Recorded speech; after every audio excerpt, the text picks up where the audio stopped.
vida sobrenatural de William Marion Branham. Only be, only be, all things are possible.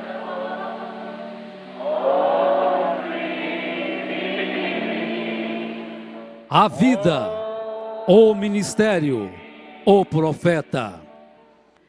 Esta é uma história que fala de um homem que, acima de tudo e de todos, decidiu seguir as pegadas sangrentas de Cristo, preferindo por um pouco de tempo padecer afrontas, do que, por um pouco de tempo, sentir o gozo do pecado. Only be,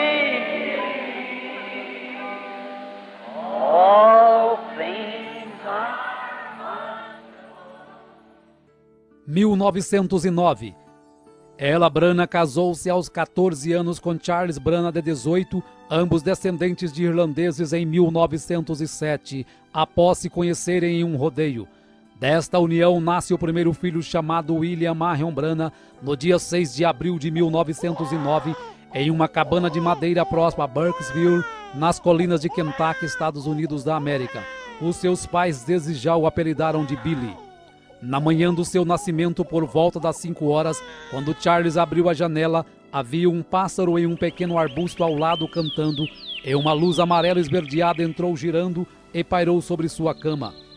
A sua avó e duas vizinhas que tinham feito o parto não souberam responder para sua mãe o que era aquilo. Pensaram ser algum reflexo da luz do sol em um espelho, mas logo depois de procurarem, detectaram que não tinha o espelho ali.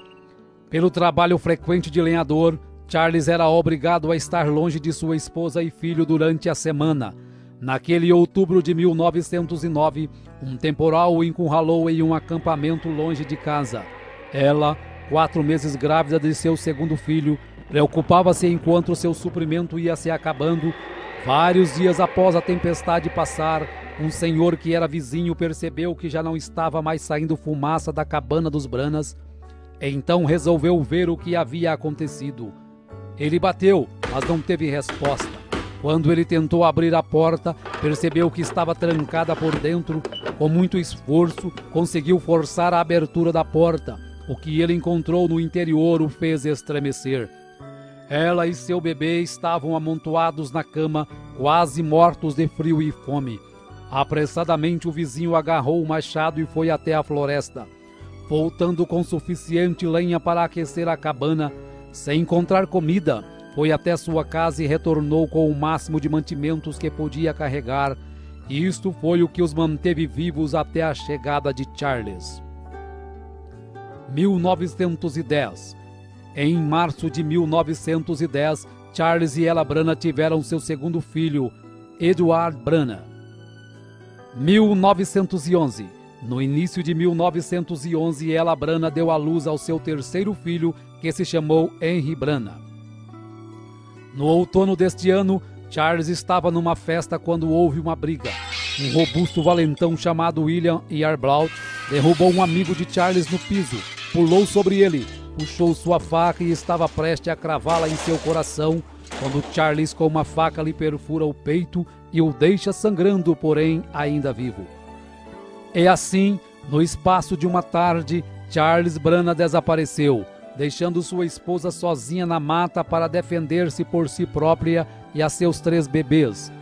Billy tinha 2 anos e meio, Edward tinha 1 ano e meio e Henry tinha apenas 6 meses.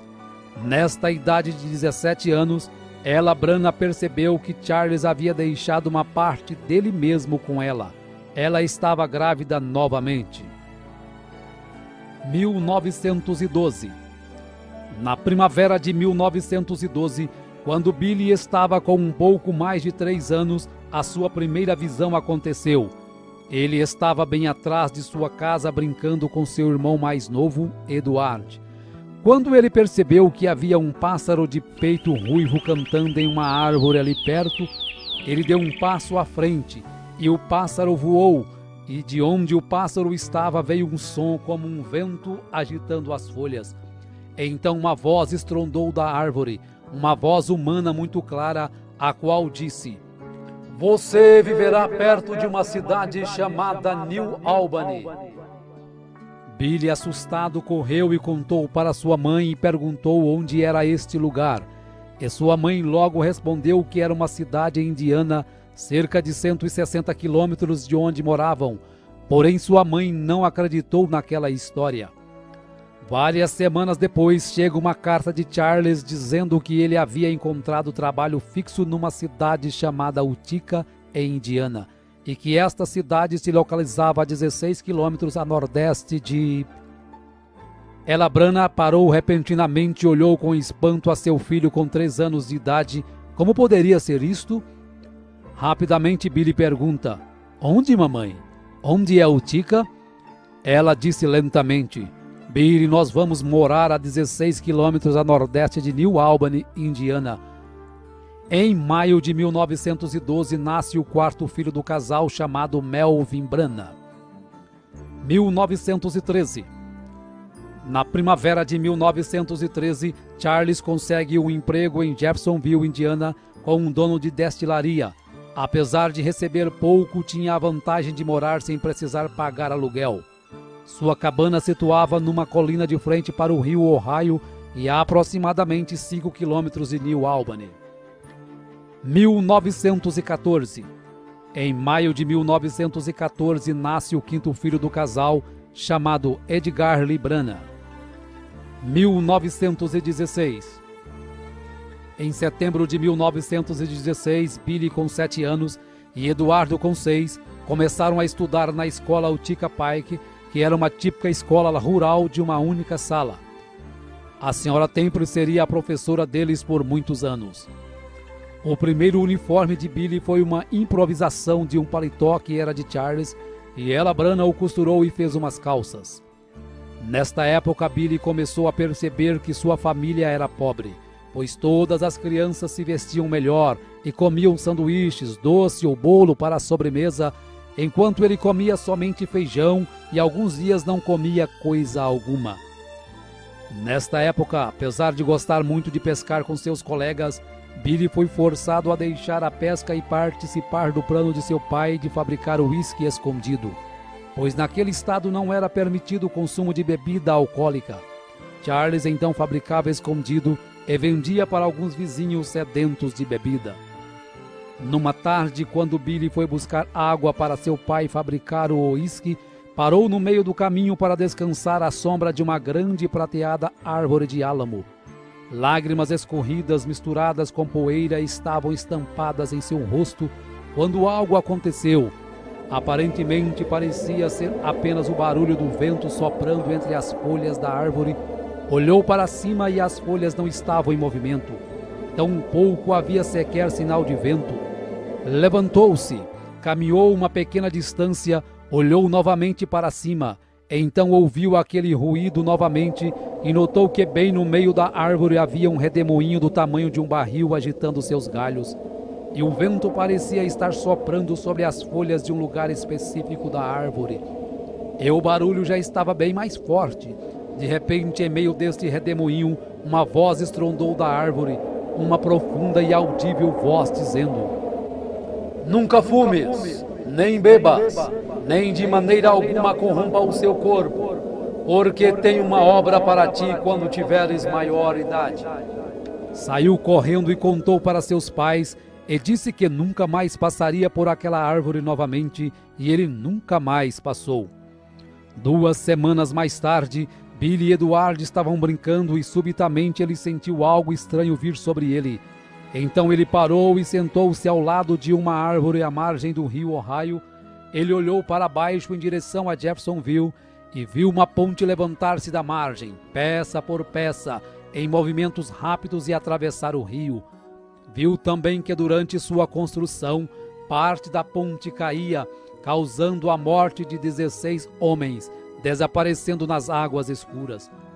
Novamente, quando ele conta a história para sua família, ninguém acredita, a não ser sua mãe, que começa a ligar os fatos desde o seu nascimento. 1917. 1917 foi um difícil ano para Billy na escola. Muito pobre, sem condições de uniforme digno, sem sapatos para usar. Um dia a professora ficou curiosa em saber por que Billy insistia em usar um casaco em um dia tão quente. Como ele não estava com camisa por baixo, disse que estava com frio. Então ela pediu que ele se sentasse próximo à lareira para aquecer, pois só podia estar doente. Gotas de suor formaram em sua fronte e escorriam por sua face, mas ele não contou o segredo para evitar risadinhas que já estavam sendo frequentes acerca de suas vestimentas. 1923. Em maio de 1923, nasce o 8º filho do casal Brana, chamado Howard Brana, que se junta a Charles Jr. de 4 anos, Jesse de 7, Edgar de 9, Melvin de 11, Henry de 12, Eduardo de 13 e Billy com 14. Nesta época, Billy fazia armadilhas para apanhar animais e ajudar a colocar comida em casa, pois para seu pai estava difícil sustentar 8 filhos, principalmente no inverno. Os Branas tinham uma má reputação nos arredores de Jeffersonville, por isso Billy frequentemente era evitado pelas pessoas. E ele sabia que era porque seu pai e seus tios eram uma turma desagradável de fumantes, mascadores de fumo, que jogavam, bebiam e fabricavam bebidas alcoólicas clandestinamente. Neste ano, Billy foi tentado a beber, sendo forçado por seu pai e um amigo. Quando Billy não aceita, seu pai o chama de marica. Billy, enfurecido, pegou a garrafa para colocar na boca, quando aquele redemoinho começou a soprar, o fazendo lembrar daquela grande voz. Então jogou a garrafa no chão e saiu correndo e chorando. Na primavera de 1923, Billy caminhava com uma garota para a escola.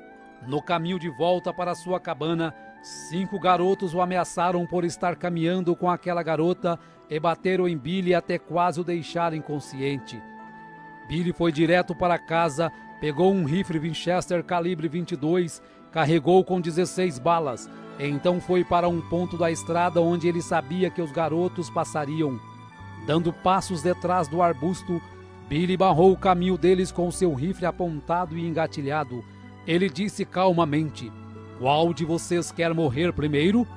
Os 5 garotos ficaram pálidos e gritaram em terror. Billy disse: "Não choraminguem, porque todos vocês vão morrer um por um." Ele puxou o gatilho, a bala não disparou. Rapidamente, Billy empurrou o ferrolho e forçou uma outra armação na câmara. E também falhou. Nesta hora, os 5 garotos já estavam gritando e correndo e pulando atrás de árvores.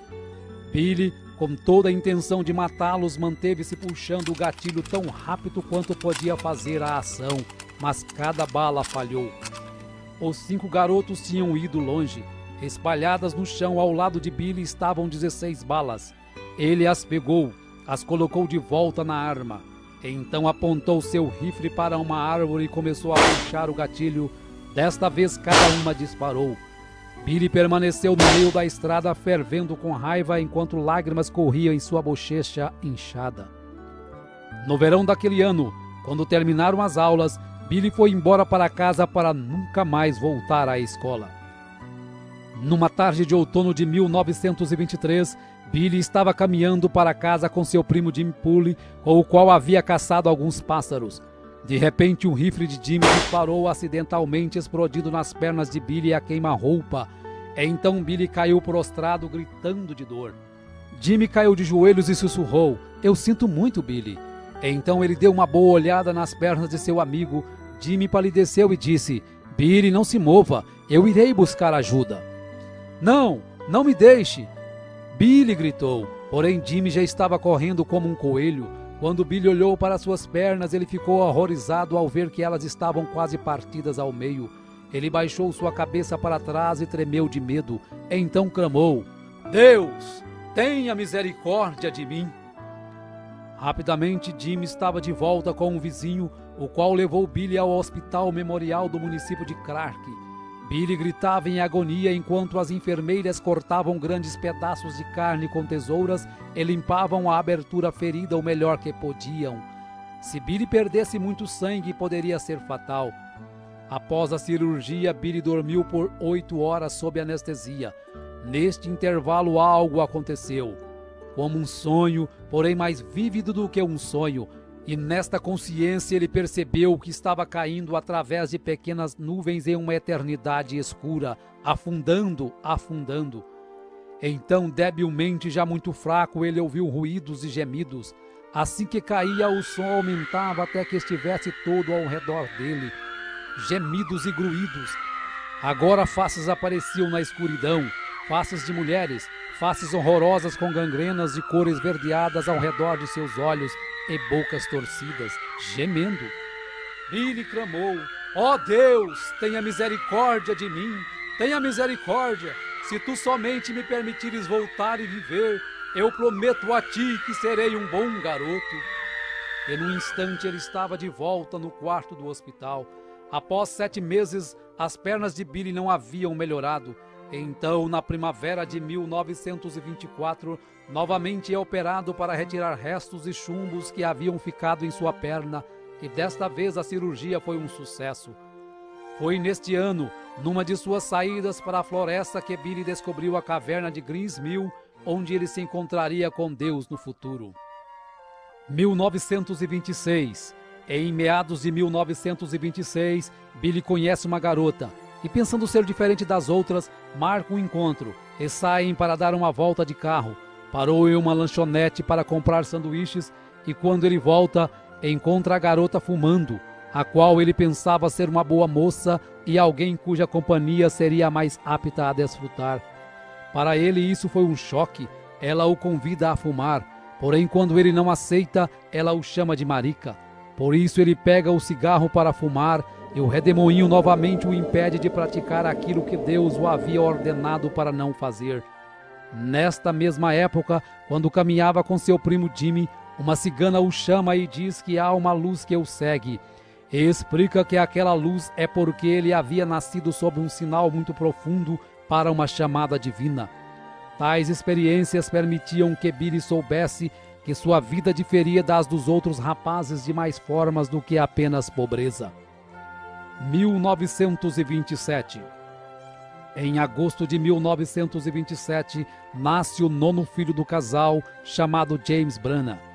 Como sempre, Billy encontrou sua maior paz vagando pela floresta com seu cachorro Fritz do que saindo com garotas ou amigos. Um dia o Sr. Short, um xerife assistente local, envenenou a comida de Fritz. Billy ficou furioso. Charles o alcançou indo em direção ao posto policial com um rifle na mão, dizendo: eu vou matá-lo, papai. Charles tomou o rifle e o manteve longe dele. Billy retornou onde estava enterrado seu cachorro. Ajoelhou-se, tirou seu chapéu e disse que um dia mataria o xerife por tê-lo envenenado. Agora que seu melhor amigo se tinha ido, Billy sentiu a necessidade de uma mudança em sua vida mais do que nunca. Mais tarde, naquele outono, conheceu um homem chamado Francisco que estava saindo para o oeste, a Phoenix, no Arizona. Quando o Sr. Francisco o convidou para ir com ele, Billy agarrou a oferta tão logo estivessem prontos para partir. Billy disse à sua mãe que ele iria acampar por 1 ou 2 semanas. Daquela maneira ele poderia deixar a cidade sem que ela tentasse falar com ele para impedi-lo. Quando ele chegasse no Arizona, lhe escreveria uma carta e explicaria. Em setembro de 1927, com 19 anos, foi para o oeste, em Phoenix, no Arizona, para trabalhar em um rancho onde permaneceu por 1 ano e meio.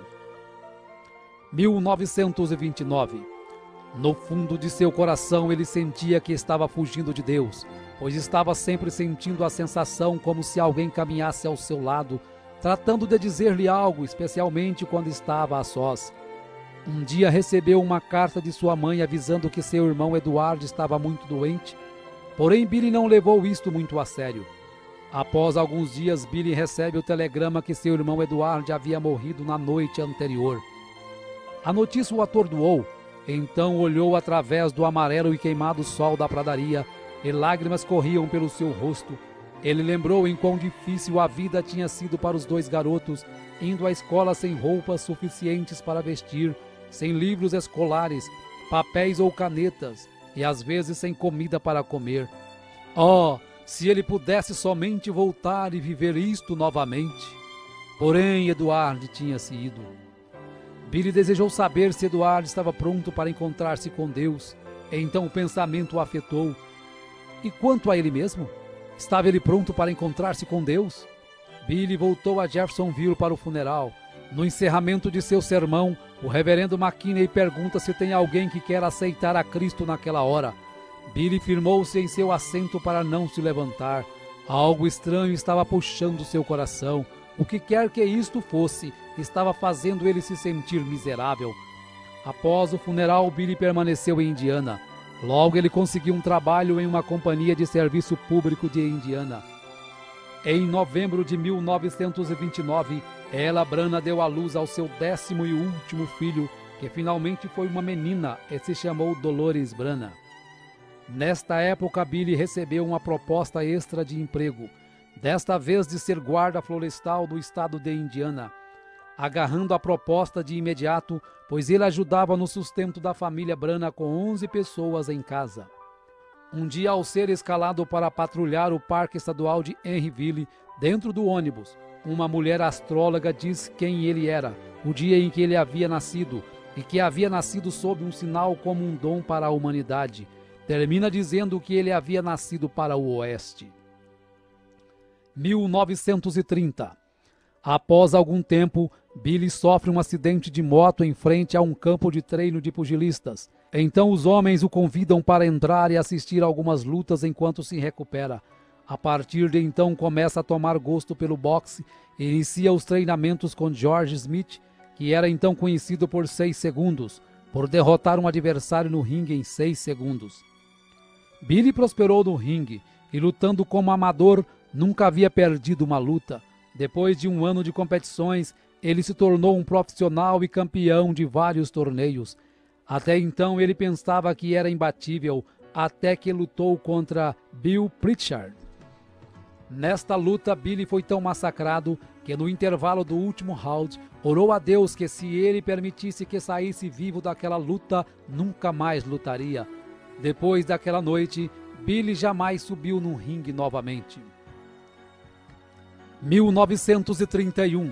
No outono de 1931, Billy, com 21 anos de idade, foi acometido de acidez estomacal devido ter se asfixiado com gás em seu trabalho em New Albany, ficando muito ruim. Seu estômago rejeitava quase tudo o que tentava comer.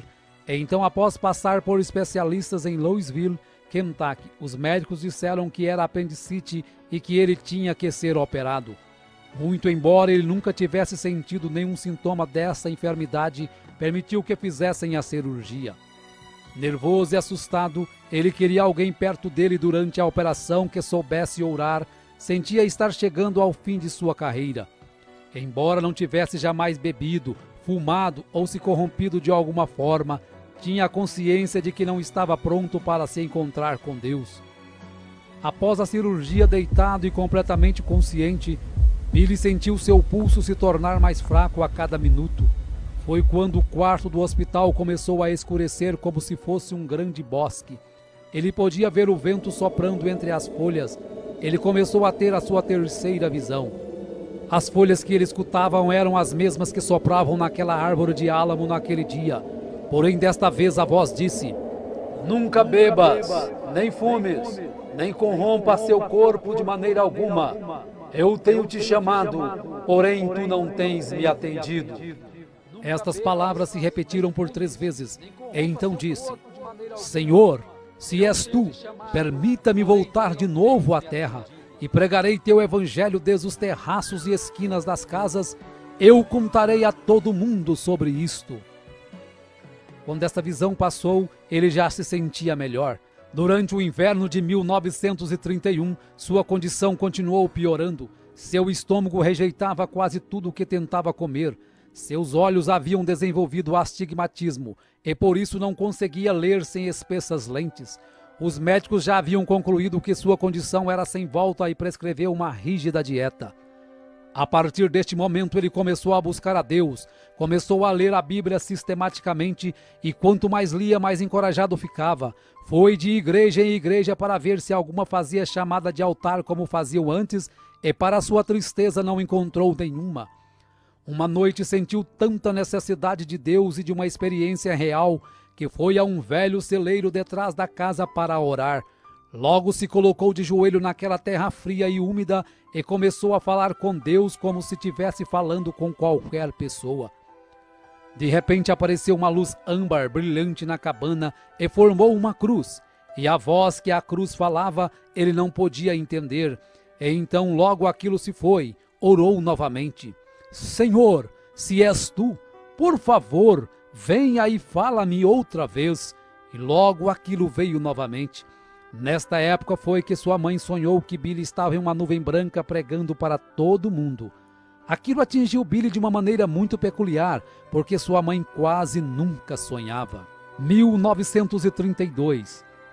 No outono de 1932, Billy estava trabalhando na rede elétrica quando viu pela primeira vez Amelia Hope Brumbeck, uma linda moça com cabelos escuros. Então decidiu conversar com a moça. Nesta conversa, ela convidou Billy para ir à igreja que ela frequentava, a Igreja Batista Missionária em Jeffersonville, da qual o pastor era o Dr. Roy Davis. Apesar de ter ido para a igreja somente por causa de Hope, Billy desenvolveu um imenso respeito por Davis. Passado algum tempo convicto nas Escrituras, Billy pediu que Davis o batizasse da mesma maneira que os apóstolos batizaram no livro de Atos. Embora contra a doutrina da Igreja Batista, o Dr. Davis batizou Billy no nome do Senhor Jesus Cristo. Meses haviam passado e a saúde de Billy só piorava.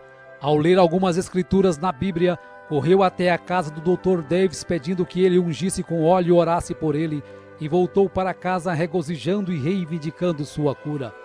Naquela noite jantou feijão, cebolas e pão de milho. Sua mãe ficou esperando que ele morresse, pois o médico havia pedido para ele não comer nada sólido. Aquela comida descia para o estômago e voltava várias vezes, mas ele voltava a engolir. E assim foram por vários dias, lutando para comer, e os sintomas continuavam. Pouco a pouco, nos próximos meses, sua condição foi melhorando, até que eventualmente ele podia comer qualquer coisa que quisesse. Seu astigmatismo também melhorou, até o ponto de não precisar mais usar óculos. Ele vibrou de alegria e sua confiança na promessa de Deus aumentou. Próximo ao Natal de 1932, William Branham, com 23 anos de idade, é ordenado como um ministro do Evangelho de Jesus Cristo pelo Dr. Roy Davis. Logo depois de seu chamado ao ministério, começou a trabalhar em New Albany no setor público de saneamento. Um dia, quando estava numa casa vazia, ajoelhou e teve a visão de um senhor de cor chamado Sr. Merrill, de 65 anos, deitado numa cama de hospital, todo quebrado por ter sido atropelado. Ao contar a visão para um amigo, este o conduziu ao hospital, que estava um homem semelhante ao que Billy retratou.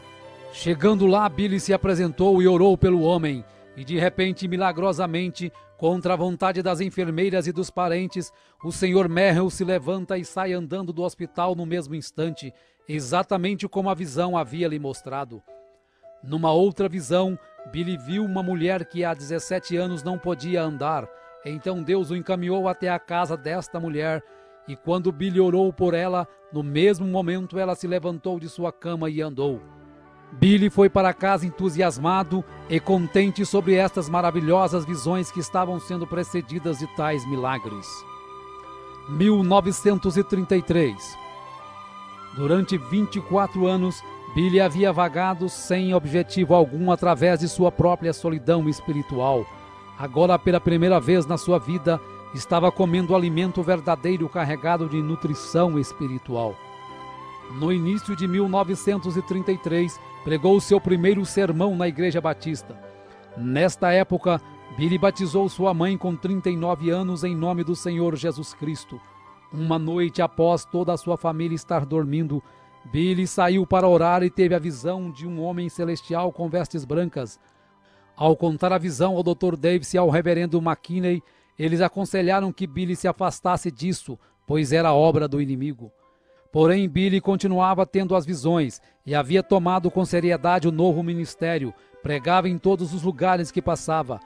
Uma das primeiras pessoas que guiou a Cristo foi o Sr. Short, o oficial que tinha envenenado Alfred, seu cachorro de caçada. Billy pregou na Igreja Batista por apenas 3 meses. até que um desacordo por não concordar com o Dr. Davis em ordenar mulheres para o púlpito o forçou a se desligar da Igreja Batista. Tão logo alugou um salão maçônico para as reuniões, as pessoas começaram a se converter e já o consideravam como seu pastor. Em junho de 1933, alugou uma tenda de circo para uma campanha de avivamento em Jeffersonville. No domingo antes de começar a campanha, Billy recebe as 7 visões do que aconteceria com o mundo nos próximos anos. Inspirado por estas visões, Billy pregou com grande aflição nas noites da campanha, e isto fez com que cada dia as pessoas lotassem mais a tenda, ao ponto que numa escola dominical, Billy pregou para aproximadamente 1000 pessoas. Ao terminar, fez o apelo para quem queria render sua alma a Cristo e ser batizado. Era 11 de junho de 1933. William Branham deixou a tenda rumo ao rio Ohio com mais de 1000 pessoas o seguindo. Destas, 200 pessoas para serem batizadas. Quando o irmão Branham batizava a 17ª pessoa, uma bola de fogo desceu sobre sua cabeça e dela uma voz familiar saiu.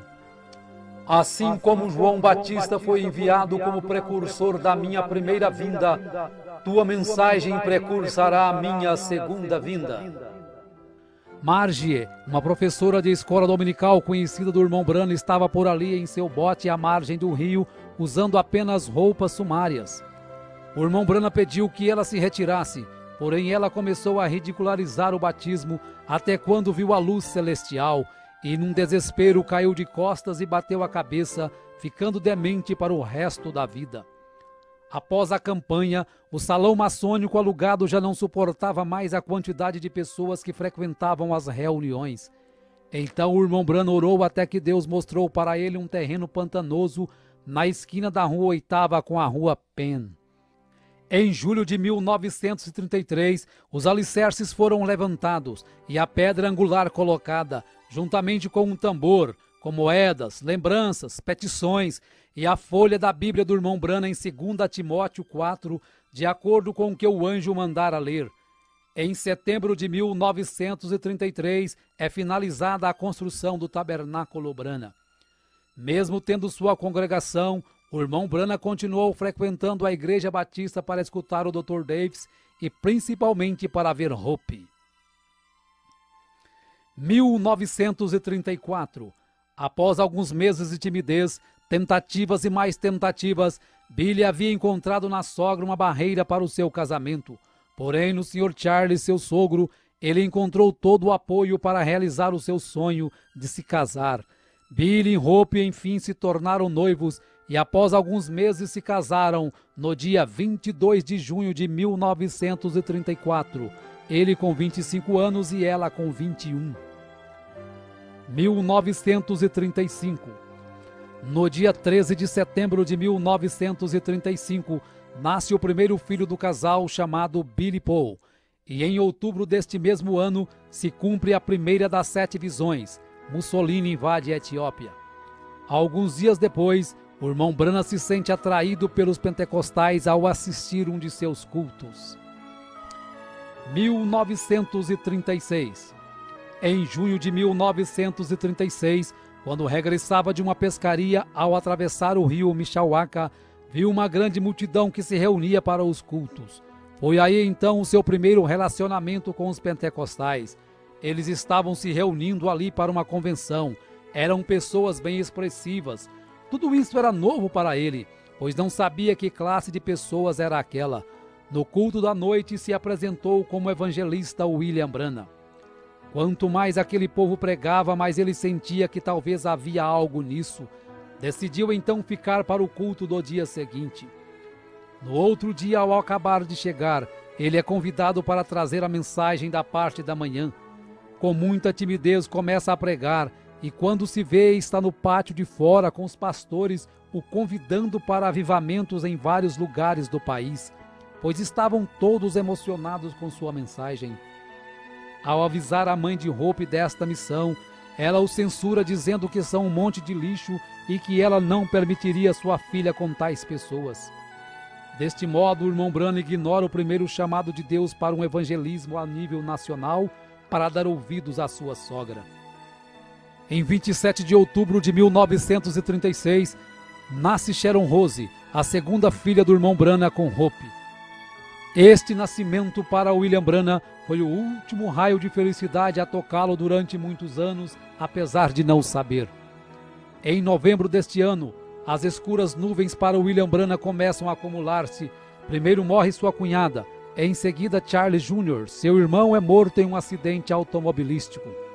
Seu pai sofre um ataque do coração em 30 de novembro de 1936, vindo morrer dias depois nos braços de William Branham.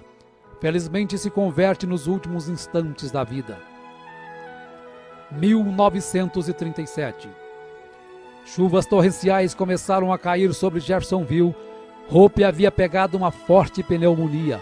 As águas chegaram a quase 7 metros de altura na rua Spring, conforme William Branham havia visto na visão. Muitas pessoas morreram durante e após a enchente, dentre elas, Hope no dia 24 de julho de 1937 e sua filha Sharon Rose no dia seguinte com apenas 8 meses de vida. Ele sentiu-se responsável por estas mortes. Seguiu aí um tempo duro e traiçoeiro de sua vida, e Satanás começou a trabalhar em sua mente.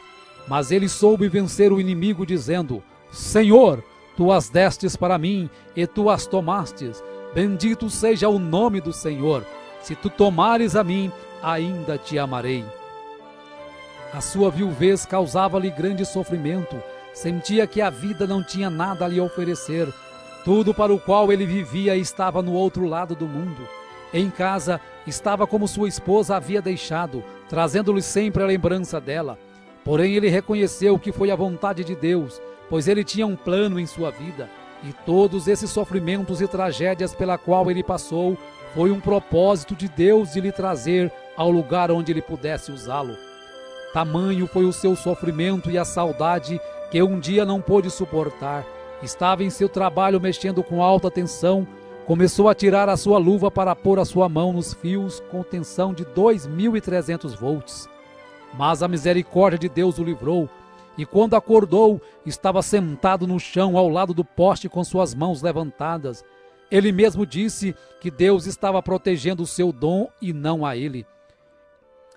Em um outro dia desses estava tão deprimido que tirou um revólver e disse: Senhor, eu não posso aguentar mais. E orando o Pai Nosso, pôs um revólver na sua cabeça e apertou o gatilho o mais que podia, porém a arma não disparava. Finalmente, quando ele lançou a um lado a arma, ela disparou furando a parede e disse: Senhor, o que fiz? Tu nem sequer me deixas morrer? Ajoelhou-se e disse: Senhor, se tu não me ajudares, não sei o que farei. Estás me partindo em pedaços. De repente caiu num profundo sono onde teve a visão da sexta dimensão, onde ele viu sua pequena Sharon, já uma bela jovem com mais ou menos 18 anos, e sua esposa Hope em seu palácio. E quando ele se aproximou, ela lhe mostrou a cadeira que ele não pôde pagar e os credores haviam lhe tirado lá na terra. Então ela disse que esta estava paga. A visão terminou quando Hope o pediu para não se preocupar, pois ela e Sharon estavam melhores do que ele. O rio Ohio efetivamente tinha medido aproximadamente 7 metros por cima da rua Spring durante a inundação de 1937. Exatamente como o anjo lhe tinha mostrado que seria, o tabernáculo Branham, o qual não estava longe, também tinha recebido um batismo. Quando as águas baixaram, todos os móveis do tabernáculo estavam virados para cima, a não ser o púlpito, que se posicionou de volta no lugar exato em que estava, na posição vertical e voltado para a congregação. A noite anterior à inundação, Billy tinha deixado sua Bíblia aberta na parte superior do púlpito. Quando ele finalmente conseguiu retornar para inspecionar o dano, descobriu que sua Bíblia estava exatamente onde a tinha deixado, ainda aberta na mesma página. Billy tomou isto como um sinal de Deus. Embora as circunstâncias externas de sua vida estavam em desordem, a palavra de Deus que ele pregava permanecia sempre fiel e estável. 1939. Em 1º de setembro de 1939, se cumpre a segunda das 7 visões que William Branham havia recebido em 1933. Adolf Hitler invade a Polônia e a partir dali viria o Holocausto dos judeus. 1940, um ano de muitas visões e milagres. Enfatizamos apenas o caso de George Carter, uma moça de 23 anos com tuberculose que foi curada pelo irmão Branham, sendo vista antecipadamente através de uma visão. Viveu com saúde até 1954, quando diagnosticou câncer no seio. Novamente o irmão Branham ora e ela é curada, recebendo mais 44 anos de vida, morrendo em 1998 com 84 anos de idade. 1941. Durante os 5 anos após a morte de Hope, Meda Bloy cuidara de Billy Paul para William Branham.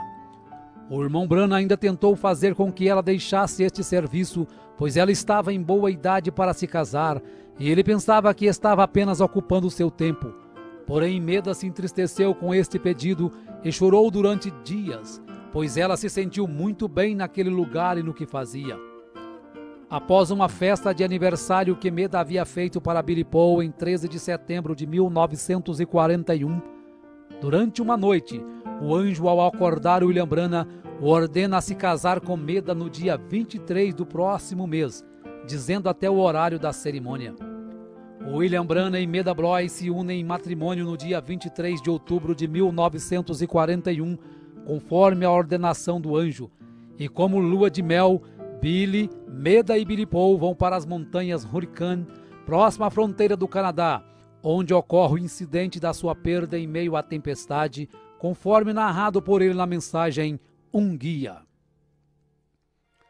1945. Mussolini tinha morrido em desgraça.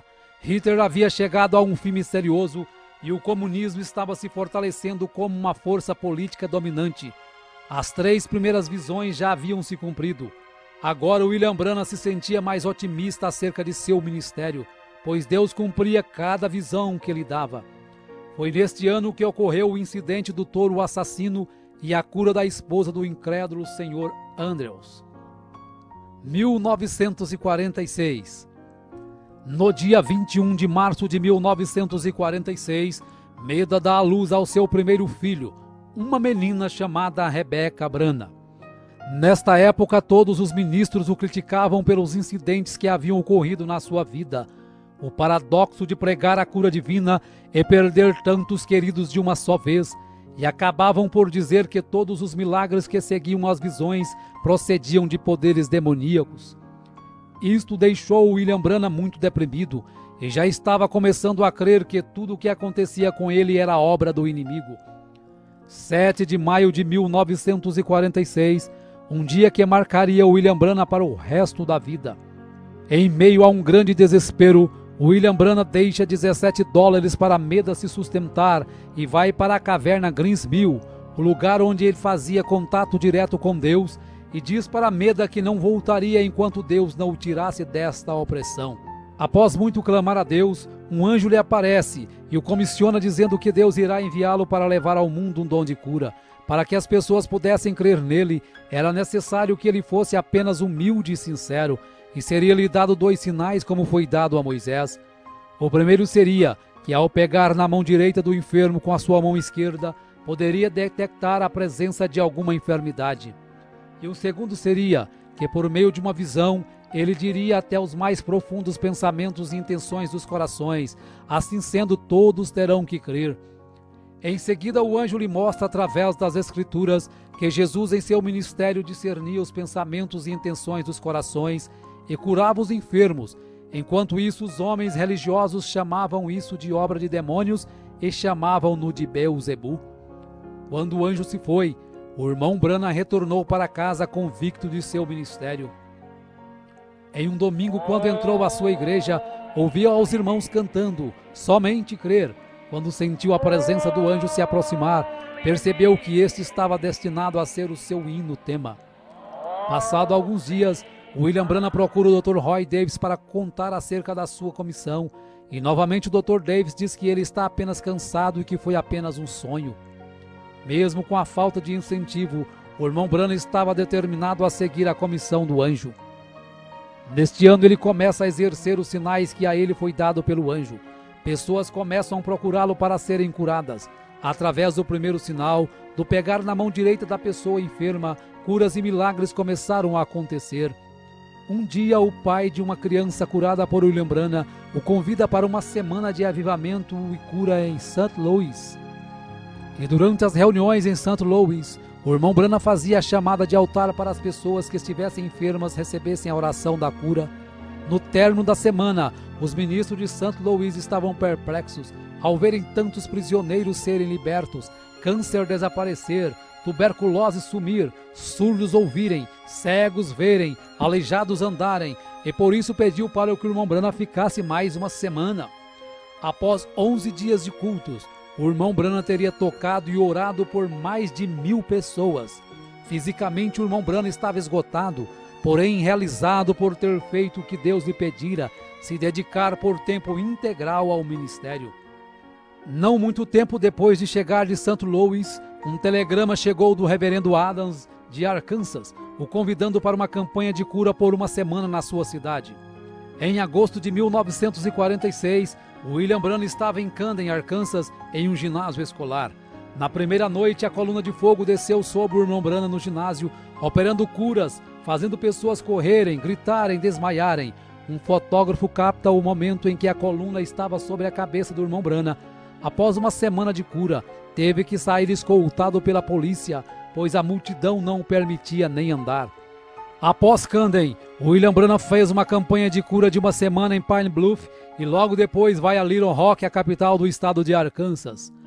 Do verão até o outono de 1946, William Branham pregou através de Arkansas sem parar, sem tempo para descanso. Eram comuns reuniões acabarem às 3 horas da manhã, e após os cultos, quando o irmão Branham exausto começava a cochilar, o telefone tocava, e do outro lado da linha uma pessoa enferma precisando de oração, e mesmo a quilômetros de distância dali, o irmão Branham nunca desprezou nenhum pedido de oração, indo até o enfermo e fazendo a oração da cura. Uma campanha de 8 dias em Jonesboro reuniu o maior número de pessoas que já haviam assistido um culto com o irmão Branham. Uma estimativa feita pelo jornal calculou 28.000 pessoas. O irmão Branham faz uma declaração valente que pretendia ficar ali no púlpito até a última pessoa enferma passar pela fila de oração. O primeiro dia e noite passaram, e o irmão Branham apenas tirava algumas horas para se deitar atrás do púlpito para cochilar, e quando acordava, a fila de oração ainda estava aliada, com o próximo enfermo esperando sua vez para receber oração. William Branham tomava suas refeições do lado do púlpito, assim ele podia continuar orando pelos enfermos o dia todo. Muitos ficavam dentro do auditório dia após dia, apenas enviando alguém para trazerem sanduíches quando tinham fome.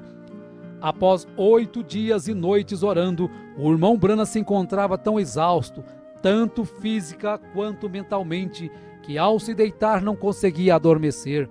A fila de oração continuava crescendo cada dia mais, e já estava maior do que quando começou no primeiro dia, porém ele não conseguia continuar ali nem mais uma hora.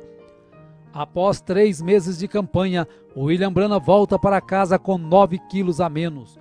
Quando chegou em casa, havia aproximadamente 200 pessoas o aguardando, pois em todas as reuniões ele deixava seu endereço, para que quando alguém precisasse de oração, viesse até Jeffersonville em sua casa.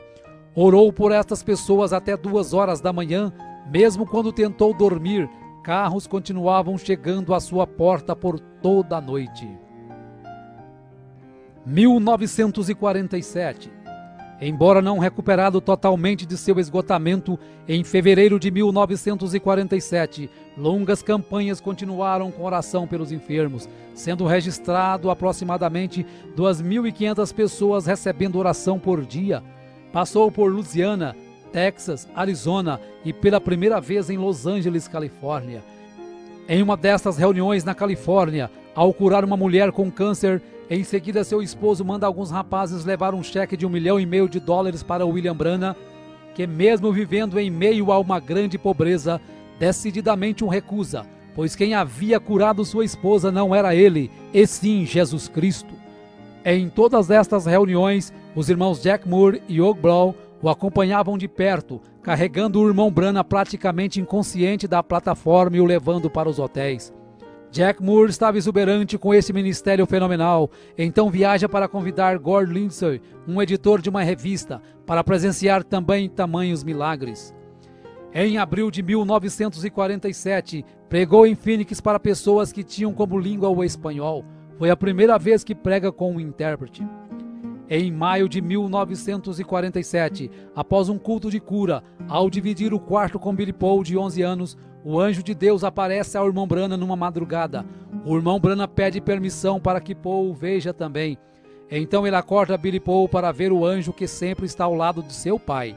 Ao amanhecer, o irmão Branham olha pela janela do hotel e vê caminhões carregando cadeiras de rodas, macas e muletas acumuladas do culto de cura da noite anterior. Nesta noite, o anjo lhe repreende, dizendo que ele estaria confinando muito o dom de cura para realizar milagres.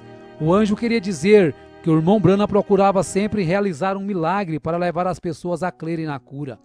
Na última noite de uma campanha em Calgary, enquanto o irmão Branham estava meditando, o irmão Jack Moore inicia o culto contando as dificuldades financeiras de William Branham, de como sua esposa Meda e seus filhos vivem em uma casa precária, com portas mal vedadas e sem água encanada, e de como ele não media esforços para viver em função do ministério e das pessoas necessitadas. Então ele dá uma oportunidade para os irmãos darem uma oferta de amor, que seria exclusivamente para comprar uma nova casa para o William Branham. Quando o irmão Jack Moore vai entregar o valor arrecadado para o William Branham, ele ainda rejeita, mas pela insistência e não ser possível mais devolver o dinheiro, relutantemente ele aceitou a oferta. 1948. Em janeiro de 1948, quando o irmão Branham estava indo para uma campanha na Califórnia, recebe a visão de um menino sendo ressuscitado e pede para que todos anotem esta visão na página branca da Bíblia, pois não sabia quando nem onde aconteceria. Nesta campanha ele fica conhecendo Fred Bosworth, pregador de cura divina há 40 anos, agora com 71 anos de idade, e este passa a ser o coordenador de suas campanhas. Novamente, William Branham é testado por Deus através de um cheque de $25.000 que um homem que teve sua esposa curada lhe oferecera. Porém, novamente, o irmão Branham o recusa instantaneamente e o rasga na frente do doador. A saúde do irmão Branham cada dia se agravava mais. Estava com dificuldades para dormir, seu peso havia caído para 45 quilos, seus olhos afundaram, sua aparência se empalideceu, e por isso desmarcou todas as campanhas que estavam marcadas naquele ano, pois os médicos diagnosticaram que ele estava com exaustão nervosa e dependia de muitos dias de repouso. Ele começou a perceber que não podia fazer como estava fazendo, com longas filas de oração até a madrugada ou virando noites. E assim como o sogro de Moisés o aconselhou a dividir as tarefas, o irmão Branham se maravilhou ao ver na revista de Gordon Lindsay que vários homens já estavam conduzindo campanhas de cura divina através dos Estados Unidos e Canadá, tais como William Freeman, Oral Roberts, Jack Coy, Tommy Osborne. E o que mais o entusiasmou foi saber que o seu próprio ministério foi o que havia influenciado estes homens de uma maneira direta ou indireta. Ele estava então disposto a não continuar jogando toda a carga para cima de si, mas fazer somente o que seu físico permitisse. Percebeu ainda através de uma visão que de 7 em 7 anos de sua vida aquela condição nervosa voltava e afetava o seu estômago. Porém, passado alguns dias, quando estava na varanda de sua casa, o anjo visita e diz que ele está curado daquela acidez no estômago. Após William Branham ter melhorado e ganhado 6 quilos, Aaron Buster e Fred Bosworth, como administradores das campanhas, começam a analisar as falhas cometidas no passado, como reuniões de cura divina terminar nas altas horas das madrugadas, fazendo com que o irmão Branham chegasse a um nível crítico de cansaço físico e mental. Decidiram então limitar o número de pessoas nas filas de oração e, para selecionar as pessoas, concordarem em usar os cartões de oração numerados, que deveriam ser entregues antes de começar os cultos. Desta forma, os administradores podiam monitorar sua força e encerrar o culto assim que eles sentissem que William Branham já tinha orado o suficiente. Em 14 de maio de 1948, Israel se declara uma nação independente, e o irmão Branham rapidamente associa esse fato com a figueira brotando descrita em Lucas 21. 1949.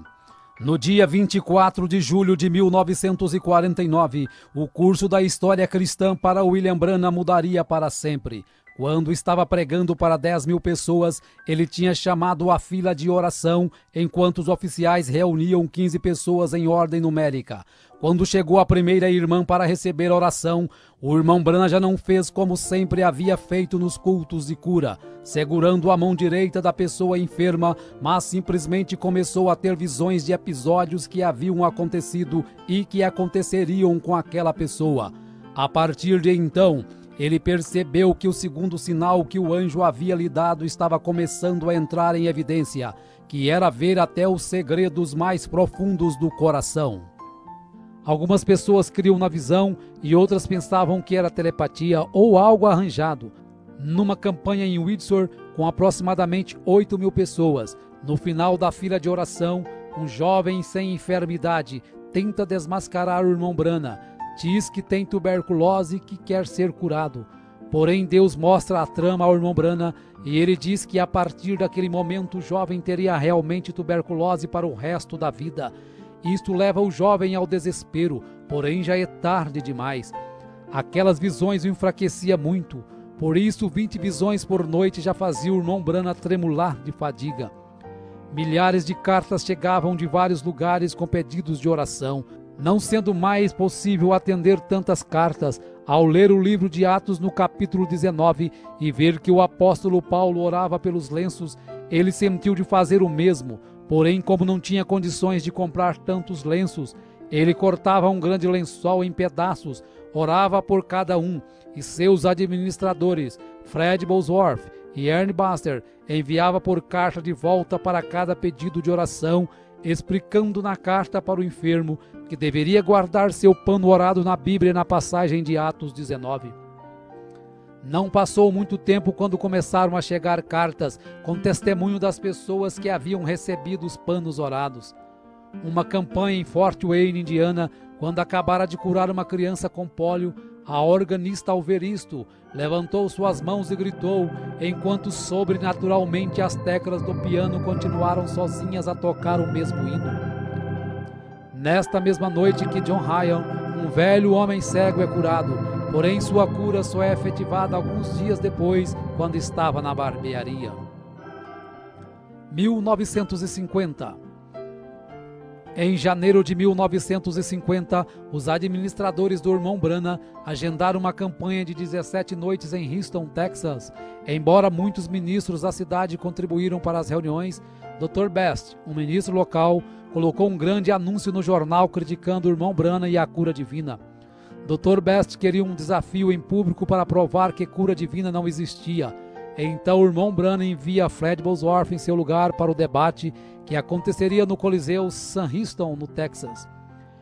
O William Branham assistiu o debate em um lugar do auditório disfarçado, e após Bosworth e Best muitos se debaterem, o anjo se aproxima do irmão Branham e fala para ele descer até a plataforma. Era 24 de janeiro de 1950, e o Dr. Best havia contratado alguns fotógrafos do estúdio Douglas para desmascarar o irmão Branham como impostor. E quando o irmão Branham começou a falar sobre o seu nascimento sobrenatural e o dom de cura que Deus havia lhe dado, aquele ralo de luz desceu e pairou sobre sua cabeça. Enquanto isso, os fotógrafos rapidamente aproveitam para fotografar o momento em que a luz estava sobre ele. No estúdio Douglas, quando foram revelar as fotos, todas estavam queimadas, exceto uma, a que tinha o halo de luz pairando sobre a cabeça do irmão Branham. Quando levaram a foto para mostrar a William Branham, humildemente ele diz que se sente muito honrado por Jesus ter permitido ser fotografado ao seu lado. Gordon Lindsay então pede uma análise do negativo da foto e George Lacer, um agente do FBI, conclui que a foto é realmente sobrenatural, sendo posteriormente publicada em várias revistas dos Estados Unidos. Na manhã seguinte ao debate, uma carta de Durban, África do Sul, chega às mãos de William Branham, o convidando para ir orar por Florence Nightingale, que se encontrava com câncer em estado terminal, pesando 22 quilos. Porém, haviam muitas campanhas antes de poder ir à África. No dia 6 de abril de 1950, William Branham, Ernie Buster, Jack Moore, Gore Lindsay e Howard Branham embarcam em um avião rumo a Londres, Inglaterra, para orar pelo rei George VI. Quando desembarca, fica sabendo que Florence Nightingale estava ali também, pois ela havia ficado sabendo da sua passagem em Londres. Após orar pelo rei, foi até o lugar que estava Nightingale, orou por ela e disse que quando Deus a curasse, seria o sinal de que ele deveria ir até Durban, na África do Sul. Porém, o anjo lhe avisou também que havia uma armadilha preparada para ele nesta campanha da África. Em 14 de abril de 1950, William Branham aterrissa na Finlândia para uma campanha. Em 21 de abril, após o almoço, quando estavam descansando, percebe um acidente no qual um carro havia atropelado 2 garotos. Um havia morrido instantaneamente e o outro estava em coma no hospital. Após alguns minutos observando, estavam todos muito abalados, inclusive o irmão Branham. Sem perceber, algo começa a deixar o William Branham inquieto, e quando começa a olhar em volta, pede para que Lindsay e Murray olhem rapidamente na página branca de suas Bíblias acerca da visão que ele havia contado na América.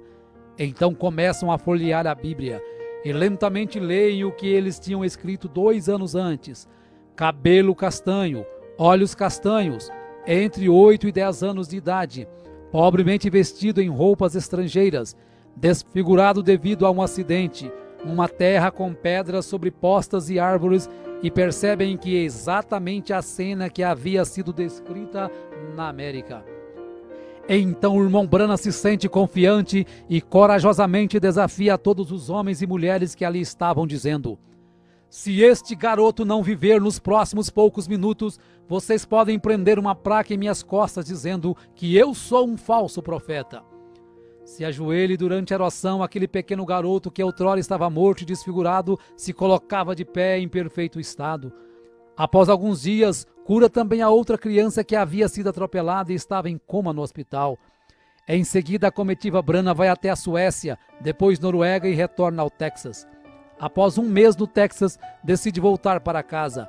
Ao partir de Dallas, no Texas, fortes tempestades o obrigam a pousar em Memphis e o avião fica em terra por 18 horas, enquanto o irmão Branham sai para curar o filho de uma senhora de cor que havia passado a noite orando. Mais tarde, William Branham recebeu 2 cartas que o tocou profundamente. Uma era do Dr. Roy Davis se desculpando das críticas que havia feito no início de seu ministério. A segunda era de Florence Nightingale, que tinha sido curada em Londres. Ela estava enviando seu testemunho detalhando sua firme recuperação do câncer do estômago. Nos 6 meses que tinham se passado, o peso dela tinha subido de 22 para 70 quilos. William Branham se lembrou da oração que ele fizera dizendo que quando o Senhor curasse aquela mulher, isto seria um sinal para ir numa campanha de cura em Durban, África do Sul. 1951. No dia 19 de março de 1951, nasce sua segunda filha com a irmã Meda, seu nome é Sarah Branham. Em 22 de julho de 1951, quando estava numa campanha em Toledo, Ohio, ao sair para almoçar, o irmão Branham tem a visão do arco-íris de sangue depois de ter condenado aquelas pessoas no bar. Volta e conduz a mulher que estava vestida indecentemente a Cristo. No dia 6 de outubro de 1951, a comitiva de William Branham aterrissa em Johannesburg, África do Sul. Johannesburg estava sendo abalada pelo profeta William Branham. Cada reunião estimava-se aproximadamente 15 mil pessoas. Quando Ernest Baxter o avisou que estariam partindo para outras cidades do sul, o anjo mostra ao irmão Branham que ele não deveria ir embora de Johannesburg agora. Deveria ficar em Johannesburg por mais 2 semanas e logo depois, mais 10 dias numa caçada com Sidney Jackson, um homem que ele conheceria dias depois. Após isto, deveria ir direto a Durban e ficar o tempo que Deus quisesse que ele ficasse. Foram muitas horas de discussão para tentar convencer os coordenadores da campanha acerca do que Deus havia lhe dito, porém de nada adiantou, pois o comitê organizador já havia gastado muito dinheiro nos anúncios e estavam dispostos a continuar um roteiro independente do que o irmão Branham dissesse. O irmão Branham então foi orar a Deus, e quando estava orando à noite em seu quarto, recebe a visita do anjo que diz para ele ir para as cidades do sul com os coordenadores, conforme eles tinham programado. Porém, esta era uma vontade permissiva de Deus, e ele sofreria muito por isto. Nesta hora, William Branham recorda da visão quando o anjo lhe fala da armadilha que estava preparada para ele na África. Após vários dias de campanha por várias cidades, a comitiva chega a Durban em 20 de novembro de 1951. O abdômen de William Branham doía muito e logo ele percebeu que era por sua desobediência. Os cultos seriam realizados no hipódromo Greyville e os sermões seriam pregados com auxílio de 15 intérpretes. Na primeira noite, o irmão Branham nota a grande quantidade de raças e o administrador lhe explica que Durban era a única cidade que o governo permitia colocar todos no mesmo lugar. Então o irmão Branham entendeu o porquê Deus queria que ele fosse direto para Durban. O profeta continua sentindo fortes dores no abdômen, mesmo quando estava orando e os enfermos sendo curados. Ele pedia para ser curado também, mas não era respondido, e se viu merecedor daquela rejeição pela desobediência. Em um momento chegou a ser tirado da plataforma chorando de dor. Todos os recordes de frequência estavam sendo quebrados naquelas reuniões. No culto de domingo à noite, estimou-se aproximadamente 50 mil pessoas. Foram tantas curas e libertações que quando o prefeito da cidade chamou o irmão Branham na janela do hotel, ele ficou atônito vendo 7 caminhões de gado abarrotados de cadeiras de rodas, muletas, macas e aparelhos, sendo seguidos por uma multidão de nativos de todas as tribos, ombro a ombro, sem inimizade, cantando somente crer, tudo é possível, somente crer. Durante 10 semanas na África, a comitiva William Branham tinha conduzido 120 cultos em 11 cidades, com a frequência de 500 mil pessoas e 10 mil pessoas sendo conduzidas a Cristo pelo batismo. Tudo isso exigiu que o irmão Fred Bosworth continuasse na África por mais um mês para ajudar aos ministros locais a estabelecerem os novos convertidos a Cristo. 1952. O irmão Branham estava vivendo semanas em um estado miserável com muita dor. Recebe o diagnóstico de uma amebíase invasiva, que era a terceira pior enfermidade que existia. No final de fevereiro de 1952, ele retorna ao médico, que diz que o seu estado está cada vez pior e que se as amebas caírem em sua circulação sanguínea e chegar ao seu cérebro ou seu coração, ele viveria apenas mais 10 horas.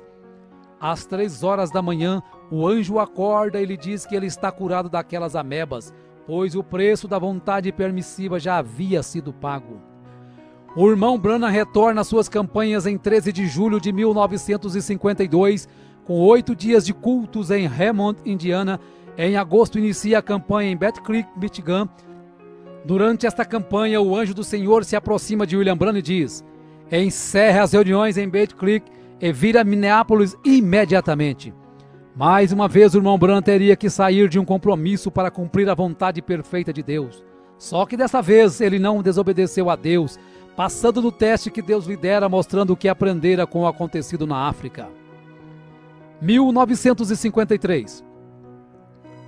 Após alguns meses de campanha em 1953, passando pela Flórida, Arkansas e Indiana, o irmão Branham decide passar o resto do verão descansando em casa. Neste verão, quando estava no quintal de sua casa, é surpreendido por um enxame de abelhas que o teriam matado se não fosse a manifestação do amor divino. Em agosto de 1953, o profeta recebe a proposta do pastor Leroy Cope de Los Angeles para fazer um filme documentário acerca do seu ministério, o qual Cope chamaria de O Profeta do Século XX. Em uma manhã de agosto começaram as gravações. Foi neste período que Billy Paul, com 18 anos, começou a se distanciar dos caminhos de Cristo. Mesmo sendo aconselhado por seu pai, decidiu tomar o caminho errado. Após algum tempo de rebeldia, se encontra na cama de um hospital, quando o anjo ordena que William Branham vá até ele. No quarto do hospital, o irmão Branham avisa que é ele que tem que orar, pois ele que pecou. Após sua oração, ali mesmo Billy Paul é curado e levado de volta para os caminhos de Cristo.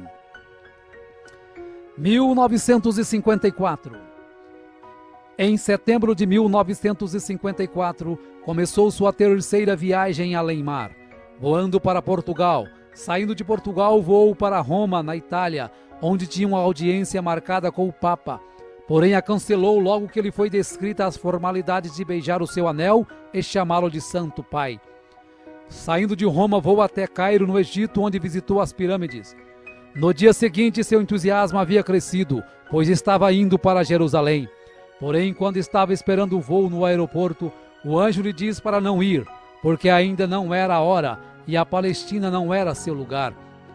Não seria fácil, mas ele teve que ignorar todos que o aguardavam na Palestina e obedecer ao mandado de Deus. Então ele remarca sua passagem para Atenas, na Grécia. Partindo da Grécia, voou para a Arábia Saudita e dali para Bombai, na Índia. Em Bombai, o público supera todos os recordes de todas as reuniões já presenciadas pelo irmão Brana. O prefeito estimou 500 mil pessoas em um só culto. Ao voltar da Índia, com o corpo exausto, em outubro vai para as montanhas do Colorado caçar e retorna ao lar reanimado corporalmente. 1955. Após 7 anos de evangelismo internacional, ele estimou que 500 mil pessoas tinham aceitado a Cristo como seu Salvador e não era possível estimar quantos milhões receberam a cura através de suas orações. Já que suas campanhas de cura divina atraíam multidões internacionais, ele sempre pregava sermões simples, esperando minimizar as críticas e aumentar a aceitação. Sabendo que Deus estava lhe chamando para ensinar mais doutrina, em janeiro de 1955, pregou 13 vezes em 11 dias na Igreja Filadélfia de Chicago, Illinois. Vários sermões doutrinários foram entregues e, entre eles, o princípio e o fim da dispensação gentílica. A partir de então, ele sabia que seu novo compromisso era passar mais tempo em cada campanha, ensinando fundamentos da Bíblia. Isso, sem dúvida alguma, estava fazendo algumas pessoas se sentirem desconfortáveis. Sob a coordenação de Jack Moody e Hugh Brown e com Billy Paul na distribuição dos cartões de oração, o irmão Branham fez várias outras campanhas, entre elas Phoenix, Arizona, quando teve a visão de Adão saindo do jardim do Éden com Eva por sua própria vontade, e em seguida foi orar pelos índios apaches em São Carlos. Em 4 de março de 1955 foi a Los Angeles, Califórnia, e lá percebeu que filmes e apresentações de televisão estavam distanciando muitas pessoas das coisas de Deus, pois a frequência em suas campanhas estavam caindo nos últimos 3 anos. A cura divina já não estava sendo tão acreditada, por ter surgido tantos charlatões com todos os tipos de teorias e sentimentos estranhos e chamando isto de sinais de Deus. William Branham percebe que a igreja pentecostal estava se esfriando muito, estavam começando a criar grupos e denominações, então começa a luta para levar o povo a viver a verdadeira vida cristã acima de qualquer dogma ou denominação. Em 1950, o irmão Branham ouve uma voz dizer que ele teria um filho, e este se chamaria José, apesar de ter tido apenas 2 filhas, e o médico dizer que Meda não poderia mais gerar filhos. No dia 19 de maio de 1955, nasce seu 3º filho com Meda, chamado José Branham. Em 18 de junho de 1955, William Branham aterrissa em Zurique, na Suíça, com a programação de falar por 9 dias. Estima-se 50 mil pessoas que aceitaram a Jesus como seu salvador pessoal durante esta campanha. Após sua campanha em Zurique, William Branham passa alguns meses descansando com sua família e no dia 24 de julho de 1955 prega a mensagem Espíritos Sedutores, pois percebe que os ministros não pregavam contra a carnalidade e alguém tinha que fazer aquilo. Alguns dias depois, cura a gambá que havia sido atropelada e estava parada na sua porta. A convite de um pastor, em 11 de abril de 1955, William Branham e seus coordenadores voam para uma campanha em Karlsruhe, na Alemanha, e em seguida vão para Lausanne, na Suíça.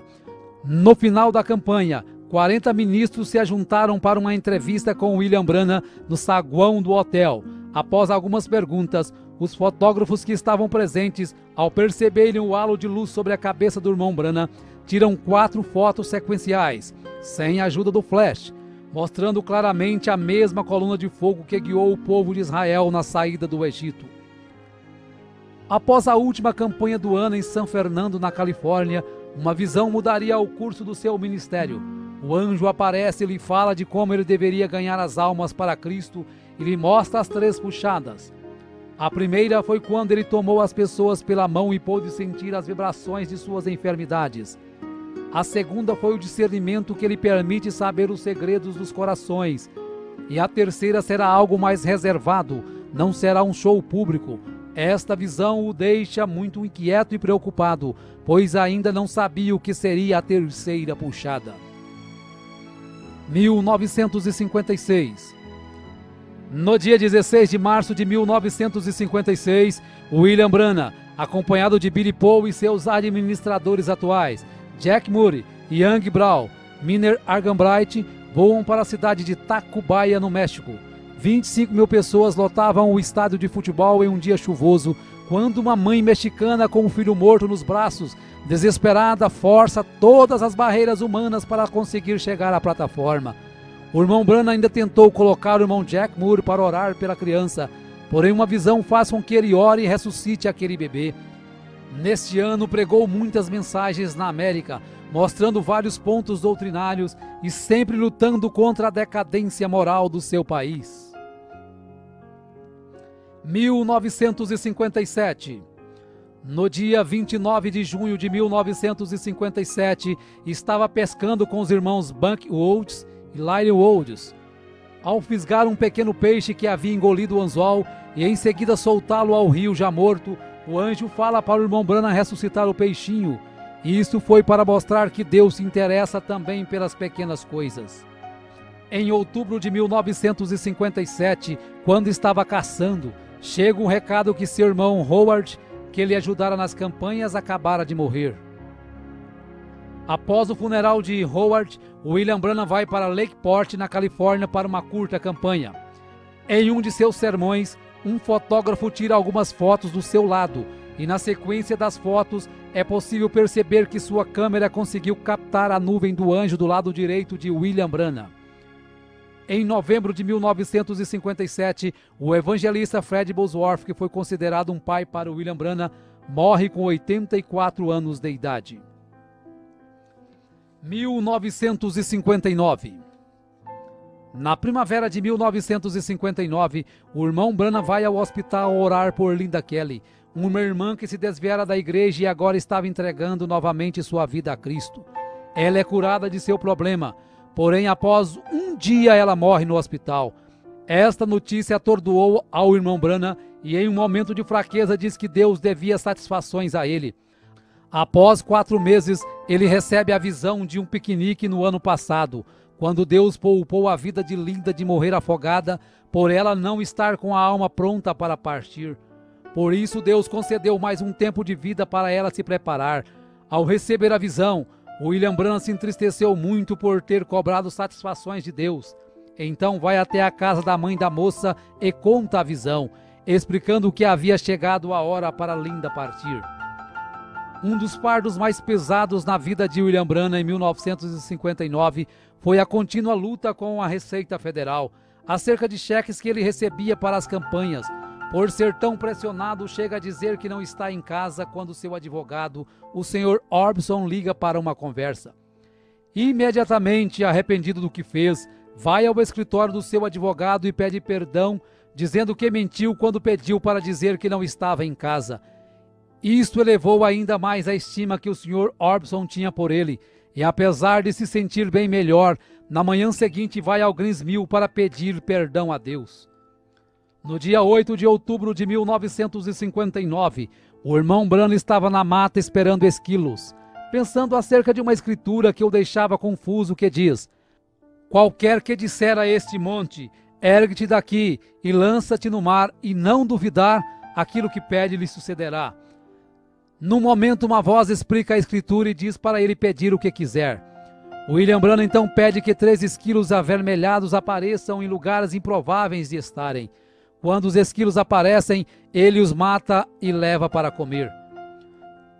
No dia 11 de novembro de 1959, o irmão Branham e alguns amigos vão à fazenda dos Wrights para buscar o vinho da ceia.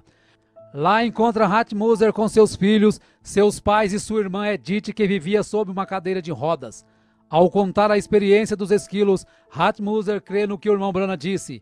E nesta hora o anjo diz para o irmão Branham falar para ela pedir o que quiser, que isso será feito.